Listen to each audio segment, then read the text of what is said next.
Ahora vamos a revisar los focos cardíacos de nuestro paciente. Hay que recordar que estos focos cardíacos son 5.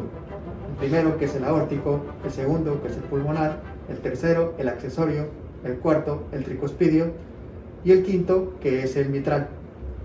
A continuación, vamos a iniciar con el proceso.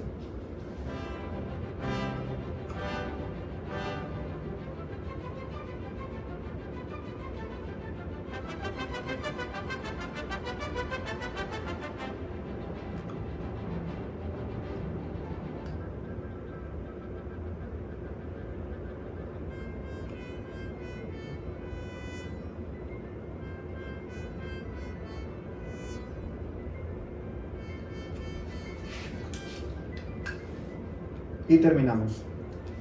Recordemos que el foco aórtico está situado en el segundo espacio intercostal derecho al nivel del borde esternal. El foco pulmonar está situado en el segundo espacio intercostal izquierdo al nivel del borde esternal. El foco aórtico accesorio está ubicado sobre el mismo borde esternal al nivel del tercer espacio intercostal.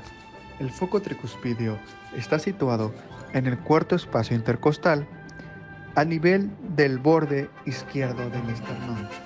Y por último, el foco mitral o vértice del corazón está ubicado en el quinto espacio intercostal a nivel de la línea medio clavicular.